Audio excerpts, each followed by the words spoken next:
जंगल झाड़ी के बीच बसै छियो बम भोला बाबा। एहि गीत के संतोष यादव जी लिखने छथिन जे ऑर्गन बजा रहल छै और हिनकर लिखल बहुत गीत हम गाबै छी, बहुत सोहरो लिखने छथिन। तो नचारी पहले गाबी यो बम भोला बाबा कोना के आयब अहाँ दरबार। यो बम भोला बाबा कोना के आयब अहाँ दरबार। यो बम भोला जंगल झाड़ी के बीच बसै छी यो बम भोला बाबा।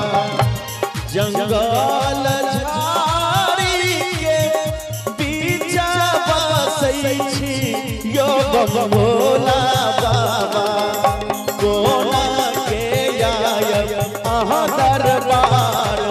यो बम भोला कोना के आयब अहाँ दरबार। यो बम भोला बाबा।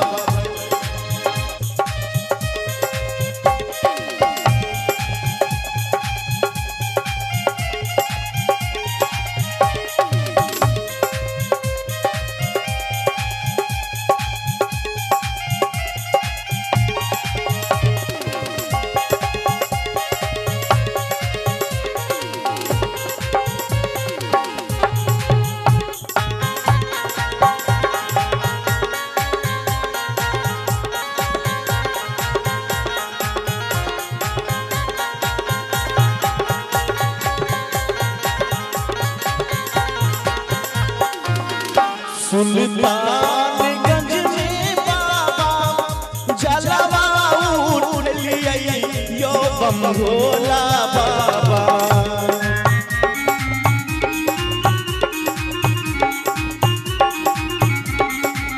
महादेव सुल्तानगंज में बाबा जलवा सजलिए यो बम भोला बाबा कोना के आयब अहाँ दरबार। यो बम भोला बाबा कामद में ले लौ सजाई यो बम भोला बाबा।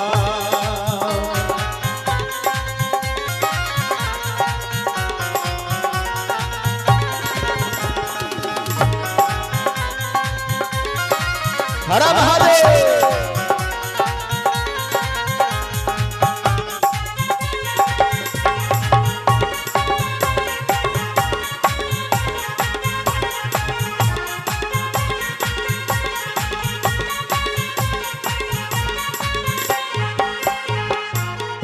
कष्ट बहुत बाबा कमरिया के दलिए यो बम भोला बाबा।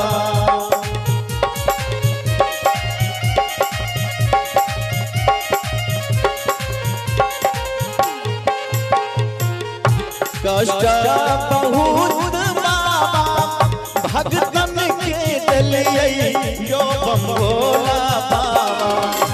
हे यो बम भोला बाबा खोली दियो बजरा के बार।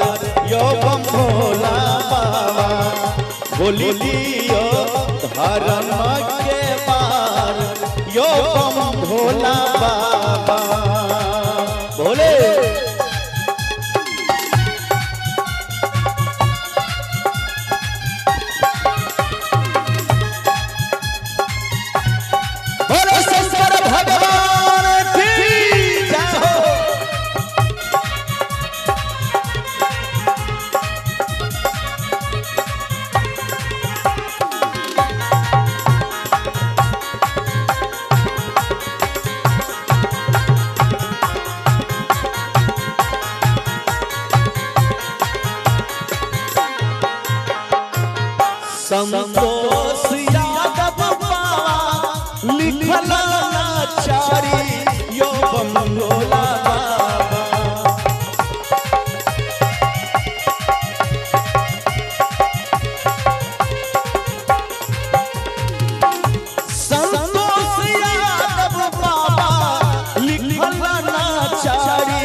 संतोष यादव बाबा